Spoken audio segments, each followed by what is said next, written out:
दारूच्या थेंबाने उद्ध्वस्त केला संसार. मारेगावातील अवैध विषारी दारूने घेतला आणखी एका तरुणाचा बळी. माझा मुलगा गेला, आता माझ्या नातींचे काय? माझ्या मूकविकलांग नातीला आता कोण आधार देणार? हा आक्रोश आहे राहुल गजबे यांच्या आई कमल गजबे यांचा. आपल्या डोळ्यात देखत तरुण मुलाला विषारी दारूच्या विळख्यामुळे गमावल्याचे दुःख त्या विव्हळून मांडत आहे.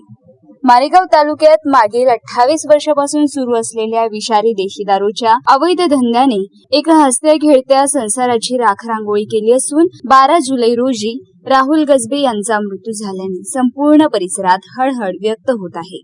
राहुल गजबे यांच्या निधनामुळे त्यांच्या कुटुंबावर दुःखाचा डोंगर कोसळला आहे. त्यांच्या पश्चात आई कमल गजबे, पत्नी आणि 2 निरागस मुले असा परिवार आहे. यातील धाकटी मुलगी मूकविकलांग आहे.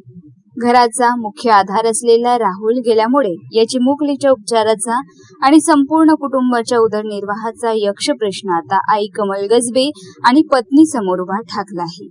या मृत्यूबद्दल आई कमल गजबे यांनी संबंधित दारू विक्रेत्यावर अत्यंत गंभीर आरोप केले आहे. प्रशासनाचा निष्काळजीपणा आणि वाढती बळींची संख्या. मारेगावमध्ये शासनाने ठरवलेल्या दरापेक्षा स्वस्त दरात पावडर मिश्रित विषारी दारूची खुलेआम विक्री केली जाते. या विषारी द्रव्याने तरुणांचे आयुष्य उद्ध्वस्त करण्याचा सपाटा लावला आहे. गेल्या मे महिन्यात याच दारूमुळे डोंगरगाव येथील धनु उर्फ धनराज कन्नाके या तरुणाचा जीव गेला होता. मात्र त्यानंतरही प्रशासनाने कोणतीही ठोस कारवाई न केल्याने ही विषारी दारू आता पुन्हा एका निष्पाप तरुणाचा बळी घेऊन गेली आहे. एकमेव कमावती व्यक्ती गेल्यामुळे राहुल यांच्या कुटुंबाचे भविष्य अंधकारमय झाले आहे. तरुणांचे संसार उद्ध्वस्त करणारा हा दारूचा धंदा बंद होणार कधी आणि राहुल गजबे यांच्या मृत्यूला जबाबदार असणाऱ्यांवर कारवाई होणार का, असे संतप्त सवाल आता मारेगावकर उपस्थित करत आहे.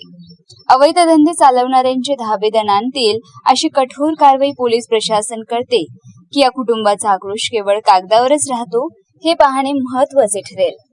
मारेगाव वार्ता सचिन मिश्रा, मारेगाव, यवतमाळ.